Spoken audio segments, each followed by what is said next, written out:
तो ये अंगड़ाई है, आगे और लड़ाई है, अभी तो ये अंगड़ाई है, आगे और लड़ाई है। मुख्यमंत्री तुम होश में आओ, होश में आओ, होश में आओ, मुख्यमंत्री तुम होश में आओ, होश में आओ, होश में आओ, मुख्यमंत्री तुम होश में आओ, होश में आओ, होश में आओ, होश में तुमको आना होगा, वरना तुमको जाना होगा, होश में तुमको आना होगा, वरना तुमको जाना होगा, होश में तुमको आना होगा, वरना तुमको जाना होगा। चारधाम से छेड़खानी करना बंद करो, बंद करो, बंद करो, चारधाम से छेड़खानी करना बंद करो, बंद करो, बंद करो, चारधाम से छेड़खानी करना बंद करो, बंद करो, बंद करो। अभी तो ये अंगड़ाई है, आगे और लड़ाई है, अभी तो ये अंगड़ाई है, आगे और लड़ाई है, अभी तो ये अंगड़ाई है, आगे और लड़ाई है। चारधाम एकता जिंदाबाद, जिंदाबाद, जिंदाबाद, चारधाम एकता जिंदाबाद, जिंदाबाद, जिंदाबाद, चारधाम एकता जिंदाबाद, जिंदाबाद, जिंदाबाद। मुख्यमंत्री तुम होश में आओ, होश में आओ, होश में आओ, शासन प्रशासन होश में आओ, होश में आओ, होश में आओ। मुख्यमंत्री तुम यहाँ आंदोलन हो रहा है, कोई बहुत बस्ती नहीं हो रही है, आप साथ दीजिए। दुर्लभो मानसो देही देही नाम क्षणभंगुरा तत्रापि दुर्लभो मन्ये वैकुंठ प्रियदर्शनम। आज यहाँ पर मैं आप सभी यहाँ पर जितने भी कर्मचारी हैं, तीर्थ यात्री हैं, जो भी यहाँ के अन्य सभी तीर्थ पुरोहित, सभी कर्मचारी, व्यापारी बंधु, यहाँ पर इस सभा का आयोजन करने का मकसद एक ही है कि एक तरफ केदारनाथ जी को कहते हैं भू बैकुंठ, कहते हैं इस भू बैकुंठ धाम पर आकर के आदमी, ये मनुष्य शरीर जीवात्मा का परमात्मा से मिलन होता है। लेकिन वहीं पर कुछ राजनीतिक लोग, कुछ स्वार्थी लोग जो कहते हैं कि हम केदारनाथ जी की स्थापना दिल्ली में कर रहे हैं, क्या स्वयंभू ज्योतिर्लिंग दिल्ली में कैसे पहुंच जाएंगे। लेकिन उन लोगों की मानसिकता पे मैं बार बार प्रश्न चिन्ह लगा रहा हूं, और प्रश्न चिन्ह लगाने के साथ साथ मैं उत्तराखंड की गवर्नमेंट से भी कुछ प्रश्न पूछना चाहता हूं। जो इस प्रदेश के मुखिया हैं, इस प्रदेश के मुख्यमंत्री कहलाते हैं धामी जी, मैं धामी जी से ये पूछना चाहता हूं कि इस केदारनाथ धाम ज्योतिर्लिंग की जो वो किया जा रहा है, इसका जो श्रेय ये किया जा रहा है कि दिल्ली में 12 महीने इस केदारनाथ के ज्योतिर्लिंग के दर्शन होंगे, तो क्या जो सुविधा आप केदारनाथ में यात्रियों को नहीं दे सके, वो सुविधा आप दिल्ली में 12 महीने कैसे देंगे। इस केदारनाथ धाम में विश्व का यात्री आता है, यहाँ पर तमाम सुविधाएं हैं जिनको मैंने कल भी कहा था। लेकिन आज मैं इस ट्रस्ट के जो ट्रस्ट, इस ट्रस्ट का मंदिर बद्रीनाथ केदारनाथ मंदिर समिति पे भी जो अंडर गवर्नमेंट है प्रश्न चिन्ह है कि उसने ये कहा है कि बद्रीनाथ केदारनाथ धाम दिल्ली ट्रस्ट, क्या दिल्ली ट्रस्ट केदारनाथ का जो नाम से है, ये केदारनाथ की बद्रीनाथ केदारनाथ मंदिर समिति, धामी जी जवाब दें कि ये समिति भंग होगी या दिल्ली का केदारनाथ ट्रस्ट समिति रहेगी, पहली बात। दूसरी बात, वही जो है उन्होंने कहा है कि केदारनाथ जो स्वयंभू ज्योतिर्लिंग है, क्या दिल्ली में वो स्वयंभू ज्योतिर्लिंग का जो कह रहे हैं देवशिला के नाम से दर्शन होंगे, ज्योतिर्लिंग के दर्शन होंगे, वो किस रूप में। प्रदेश के मुख्यमंत्री धामी जी बताएं कि उस ज्योतिर्लिंग केदारनाथ के दर्शन दिल्ली में किस तरह होंगे।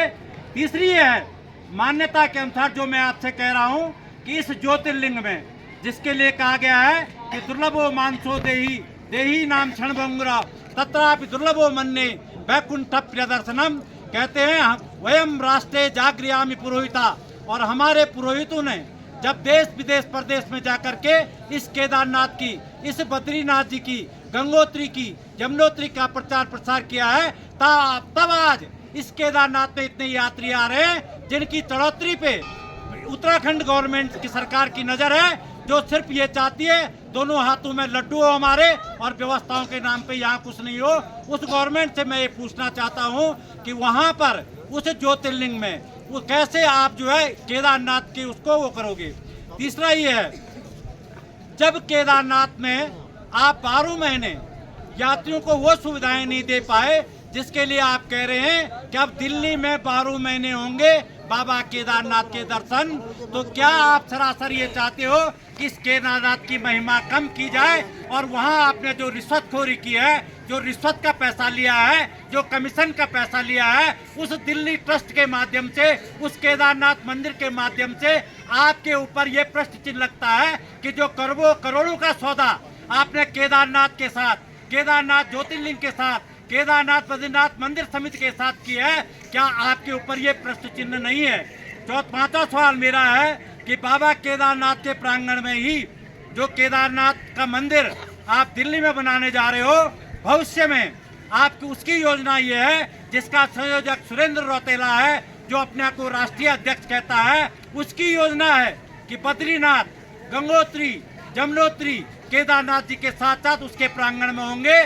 तो मैं उत्तराखंड के धामी जी से और केंद्र की सरकार से, मोदी जी से, जो कहते हैं केदारनाथ मेरा ड्रीम प्रोजेक्ट है, क्या वो सरकार ये बताना चाहेगी क्या इस केदारनाथ का अस्तित्व पे प्रश्न चिन्ह नहीं लगेगा? क्या गंगोत्री, जमुनोत्री, केदारनाथ के अस्तित्व पे प्रश्न चिन्ह नहीं है? मैं इसके उत्तराखंड की गवर्नमेंट से या मोदी जी गवर्नमेंट से पूछना चाहता हूँ। साथ ही इस उत्तराखंड के भाजपा नेता ने ये कहा है कि अब दिल्ली चले जाएं, यहाँ जरूरत नहीं है।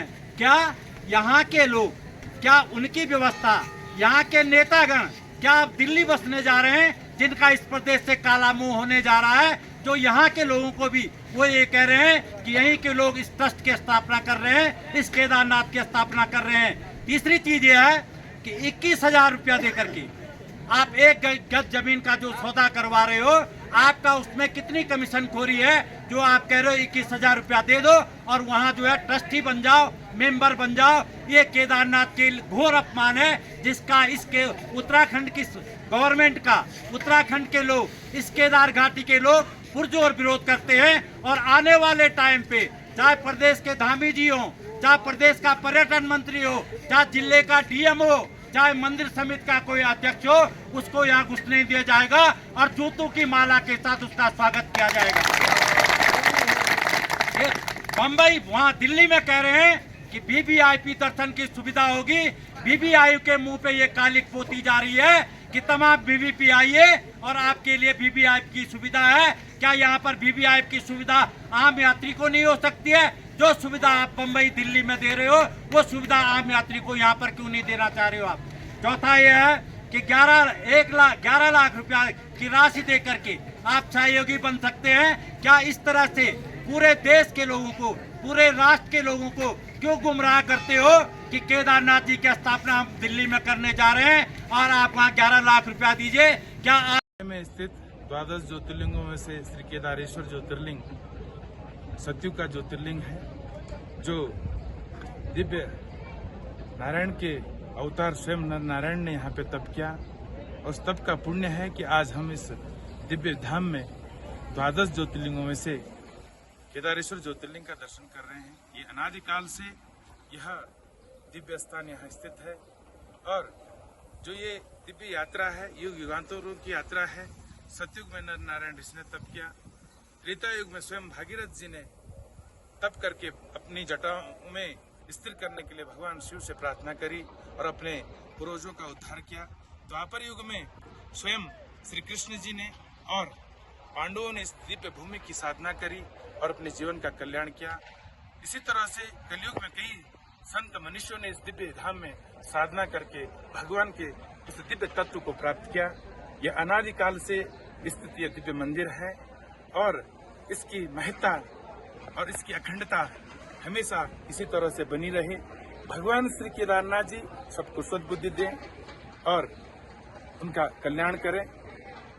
जो दिव्य स्थान है उसका किसी तरह से भी धार्मिकता को इसकी खराब न करें और यहाँ की महत्ता को बना के रखें। इन्हीं दिव्य दो शब्दों के साथ में भगवान श्री केदारनाथ के चरणों में प्रणाम करता हूँ। मंदिर यहीं रहेगा, दिल्ली में जाकर